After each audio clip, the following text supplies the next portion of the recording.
Hello, everyone, and welcome back to another episode of Blame It on the Stars, where we give you an inside look to what's going on in the universe so you can blame your problems on the stars. It is Jade here. And it's Kara. And this week, Venus enters Pisces.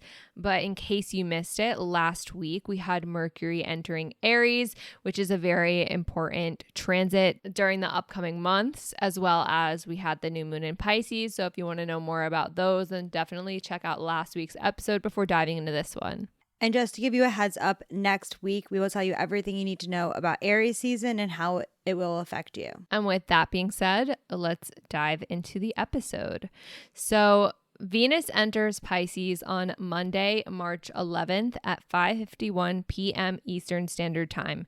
Per usual, the date and time are from the website astroseek.com. What you need to know. Pisces is a water sign that is known for being in tune with its emotions and for being very empathetic.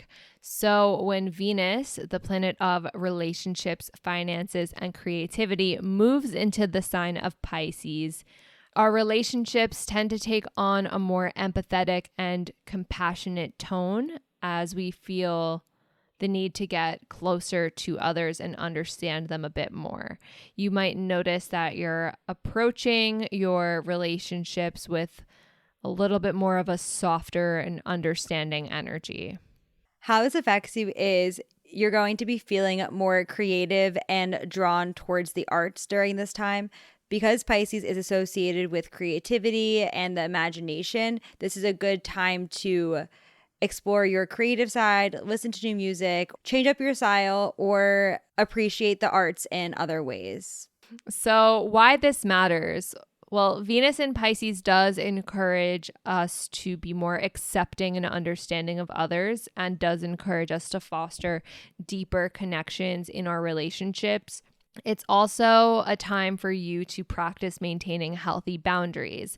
Since Pisces' modern ruler is Neptune, which is a very foggy energy that can bring a lot of confusion or idealization.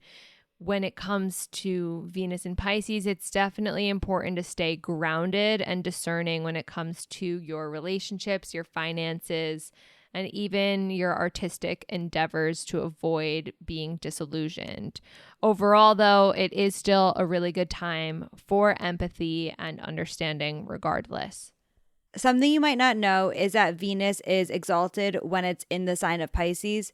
This means that Venus is able to express itself fully and it really enjoys being in that sign. When Venus is in Pisces, it encourages us to embrace Venus's energy. It also can connect us more to our spiritual side and our inner healer. If you're wondering how long this lasts, Venus will enter Aries on April 5th at midnight Eastern Standard Time. So that could be April 4th if you're on a different coast. And per usual, certain signs will be more affected than others. The signs most affected by Venus and Pisces are Pisces, Virgo, Gemini, and Sagittarius placements. By placements, we mean Sun, Moon, Rising, Mercury, Venus, or Mars placements only. And if you're wondering which signs are more likely to find love while Venus is in Pisces, those signs are going to be Scorpio rising because Venus will be in their 5th house of romance, and Virgo rising because Venus will be in their 7th house of relationships, and that is rising sign only. There are some key dates you're going to want to pay attention to while Venus is in Pisces. The first one is March 21st. Venus will be conjunct Saturn. This aspect can definitely bring a more serious tone when it comes to our relationships and also our finances. So there could be some conversations around our long-term plans, commitment, and even like practical aspects of relationships, such as any shared responsibilities. While technically Saturn can bring a bit of a restrictive energy, it does also offer a really good opportunity to build a solid foundation for the future and to get grounded in the practical side of things when it comes to relationships and finance. And then on March 24th, Venus will be sextile Jupiter. This is a positive aspect that is going to bring joy and gratitude to our relationships. On this day, it is a good time to socialize and to do the things that you enjoy. It's also a good time to embrace any new opportunities or adventures that might come up around this time. And then on March 28th, Venus will sextile Uranus, which can definitely add an element of surprise when it comes to our relationships. At the same time, Uranus is a very independent energy, so you might feel more called to find new creative ways of expressing yourself in relationships, also embracing the Venus creativity element there.